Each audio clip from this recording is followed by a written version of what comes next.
और इस वक्त एक बड़ी खबर का रुख कर लेते हैं, जहां पर आरएलडी प्रमुख अजीत सिंह का कोरोना से निधन हो गया है।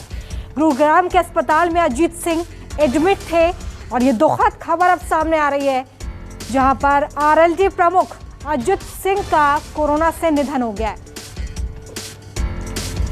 हमारे साथ संदीप चौधरी खुद फोन लाइन पे जुड़ गए हैं। संदीप जी, ये दुखद खबर सामने आ रही है, आरएलडी प्रमुख अजीत सिंह का कोरोना से निधन हो गया है। बिल्कुल, चौधरी अजीत सिंह अब हमारे बीच नहीं है।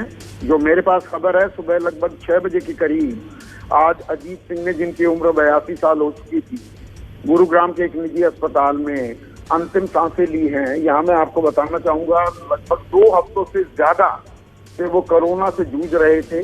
बीच में लगा था कि वो कोरोना से ये जंग जीत जाएंगे, लेकिन पिछले 3 दिनों से उनकी तबीयत फिर बिगड़ी और कल तबीयत नाजुक हो गई थी। और आज सुबह जो जानकारी मिल रही है, सुबह 6 बजे के करीब अजीत सिंह ने अंतिम सांस ली। संदीप जी, किस तरह से आप इसे देख रहे हैं? बहुत बड़ी एक क्षति निश्चित तौर पर जिस तरह से अजीत सिंह का निधन हुआ है। बिल्कुल, किसानों के सबसे बड़े नेता थे। विरासत उन्हें मिली थी चौधरी चरण सिंह की।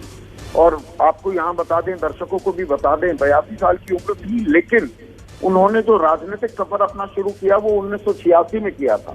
1986 में जब उनके पिता चौधरी चरण सिंह की तबीयत बिगड़ गई थी, तो वो राज्यसभा में उन्होंने एंट्री ली थी। और लोकसभा में सबसे पहली दफा वो 1989 में बागपत से, जो परंपरागत सीट थी चरण सिंह परिवार की, वहां से चुनकर आए थे। और 1989 से और 2014 के बीच मैं कहूं कि लगभग बिना कहीं पे कोई अंतराल वो लगातार हर सरकार में किसी न किसी मंत्री पद पर रहे।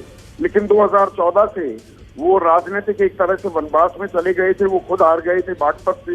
2019 में मुजफ्फरनगर से चुनाव लड़े थे, लेकिन वहां भी हार का सामना करना पड़ा था। लेकिन आप ये देखिए, संयोग देखिए कि ऐसे वक्त में अब वो आरएलडी के कार्यकर्ताओं को अपनी अगुवाई नहीं दे पाएंगे। जब 2 मई को जो पंचायत चुनाव मुकम्मल हुए हैं, उसमें आरएलडी ने अच्छा खासा प्रदर्शन किया है। जो हाशिए पर पार्टी चली गई थी, वो किसान आंदोलन के चलते फिर से अपने पैरों पर खड़ी होती दिख रही थी। और पंचायत चुनाव के जो नतीजे आए हैं उत्तर प्रदेश में, वो उसके संकेत दे रहे थे।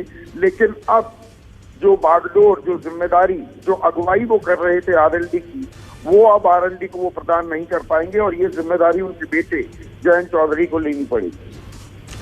बहुत शुक्रिया संदीप जी हमारे साथ जुड़ने के लिए। तो देखिए, दुखद खबर सामने आई, जहां पर अजीत सिंह का कोरोना से निधन हो गया है।